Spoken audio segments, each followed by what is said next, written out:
that you could only, it was not a standard Lucky Strike or Camel or whatever. It was kind of an exotic brand of cigarette. And this particular drugstore on Brattle Street was the place he used to buy it when he was a student there. So he stopped to get this kind of cigarette, which of course didn't exist out in Michigan. And his wife said, "Oh, and honey, would you get me my iron pills while you're there?" So he did, and they headed out towards Michigan, and they got quite far out. I think they were maybe in southern Michigan at that point, and they stopped at a motel, and they were getting settled in, and the father reached into his pocket and threw the box of Mole iron pills on the bed and said, "Honey, here are your iron pills." And the box sprung open, and my jewelry flowed out. And there was nothing that was of obvious value except the engagement ring. Right. Everything else was, handmade silver and stuff like that. But it had big sentimental attachment, the little watch that my parents had given me when I graduated from school and blah, blah, blah. Anyway, I got this absolutely marvelous letter from the guy, and he said, everybody, the daughters and the wife all looked, and they thought, "Oh my gosh, it's something hot. It's been, this is stolen goods or something like that." And then who on earth would know that they had it? Right. And so they were all trying on things and having such a good time. But then honesty won out. And so they called the Cambridge police. And they returned everything. Oh, that's and again, wonderful. there was a little front page article on one of the Boston Recovered papers about it. And the sad thing is, except unless it's buried in one of the boxes in the cellar, which I would love to go through, I don't think I have the copies of those, but it was, a pretty amusing little thing about how it all came together. Father, who was so excited about this thing, how it all came about, and I got the ring back That's again. wonderful. That's But can you imagine? Yeah. I mean, really incredible. Yeah. Amazing story. Well, it's good Dad made the police report and everything. Yeah. Yeah. But it had sat up on a high shelf in the drugstore for 2 or 3 months. Wow. And this couple from Michigan bought it. Oh, that's so funny. Isn't that amazing? Yeah. So, anyway. I guess they didn't have those seal-proof caps. Oh, not in those days. Absolutely not. Yeah. So, and then the reason Aaron was born, when Aaron came along. Okay, so then you were in the Leyland's house. Yeah. And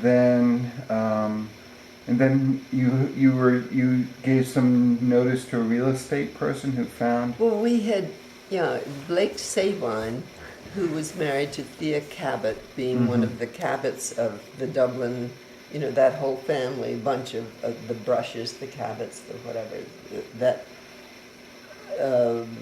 I was saying that there was this group of people who sort of came up to Dublin in the summers, and anyway, we had, as soon as we had moved to Peterborough, to that little house, the real estate, the person who was helping us in real estate was Blake Sabine, married to Thea Cabot, and it immediately occurred to them that we were the right sort of people, and they were always through the years, trying to persuade us to join the Dublin Lake Club and all that kind of stuff.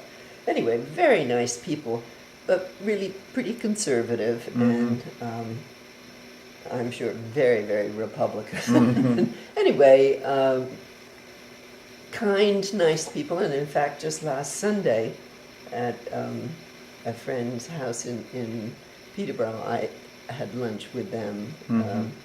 So we've stayed hardly in touch, but always had been very fond of them.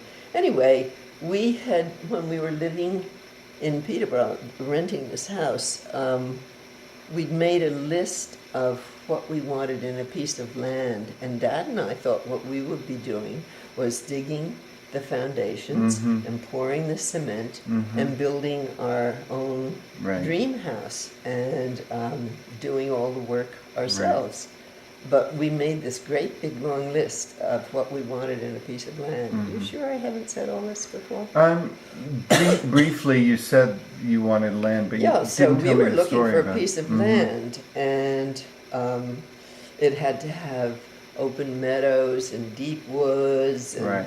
water, Everything except the stone view walls. of Mount Monadnock. Everything except a view of Mount Monadnock, but we never said we weren't looking for a house. We were going to Right. build our own Yeah. house. And one day, up at the Leyland house where we were living here in Hancock, within probably a month or two after we moved there, Blake Sabine And Tara was appeared born. at the door and said, "I think I found something you might like."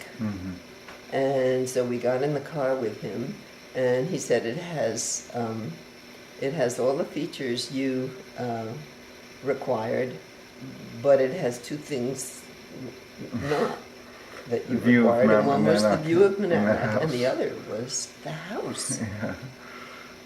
And we were totally taken aback. I mean, Dad had built, Yeah. designed, and not physically built, but designed the house for Granny, and we Right. had been so much involved in the whole time that we lived in Cambridge. It was, the house in Dover was under construction, so Right. we were totally involved in that for that year we lived in Cambridge, and we had never thought of buying a house. It was we were going to build a house ourselves. Well, lucky thing, we not only had a house, the house was furnished, it had sugar in the sugar bowls, it had sheets and blankets and china and, you know, everything else, none of which we had. Right. We really had nothing. Yeah. Most of what we owned, with the exception of some books and things like that, which we had stored in, I think, in Shore Cottage, in the basement at Shore Cottage, most of which got flooded. But almost everything we owned, we could put in our Volkswagen Bug, teeny tiny Bug. Anyway, so we weren't the most practical kind of people in the world. Well, going to Europe was not the most practical thing. I mean, I think if either of our families had ever known what we were doing, you know, with no funds to speak Right. of, they would have been really horrified. Well, I think they were a little bit horrified. They must have had some idea. So when you saw the place, did you just immediately? Oh, Yeah, yes. Yeah. I remember, We'll take it. I can't remember the name of the people who had rented the house, but we walked in and we could smell blackberry jam being cooked on the stove. They'd been out picking blackberries. Begins with a K. Well, I can't remember the name of the people who had rented it. And, you know, it just seemed absolutely right. And we didn't even have any idea that all the furniture and everything Would else be was going to be included, left yeah. there.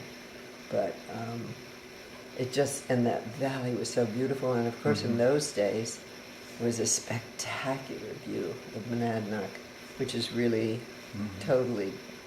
almost totally gone now. From the upstairs bedroom, you Right. can see Yeah. the top. Because of the But- trees have grown. But, yeah. you know, 50 odd years ago, Right. there was this gorgeous view Yeah. looking out to the mountain. So, and then Aaron came how soon after you bought the house? Well, so we had promised Dorothy Leyland that we would stay in her house. So we thought, this was perfect. This would be wonderful for us. So we did enter, and then it turned out that there was this, you know, very distant but family connection. Right. And you didn't find out about that until you had actually bought the house?